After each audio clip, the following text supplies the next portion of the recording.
Given the vectors are u, which is equals to I plus 2j plus 3k, and v, which is equals to 4I plus 5j plus 6k, I'm going to find the dot product of u and v.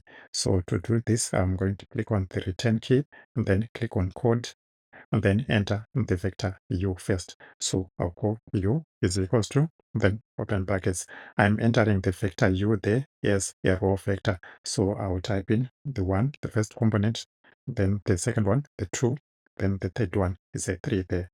Then I click on the return key, then enter the v is equals to, open brackets, then enter the components of v there, the 4, 5, 6. So it's 4, then 5, then 6. And then after entering this, I can go on and run.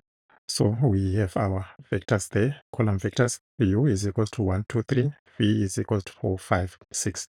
I then click on the return key. Then now to find the dot product u dot v, I'll call the solution S is equals to. So the command for the dot product is dot, then open parenthesis, then we write in our vectors. So that's the u, then comma v, the dot product of u and v. Then we go on and run. So it is giving us the solution there is 32. The dot product of these two vectors is 32. So when you are using this command here, the vectors that you enter should have the same dimension. So for example, these ones, they were row vectors, each with 3 elements.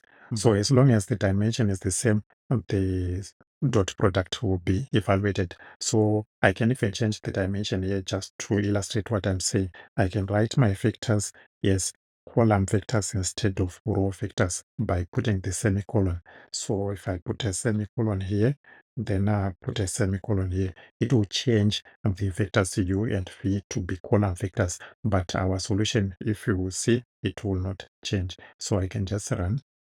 And you see now the vector u is a column vector, the vector v is a column vector, and our solution, the dot product, is equals to 32. So what is important is that the vectors u and v are of the same dimension.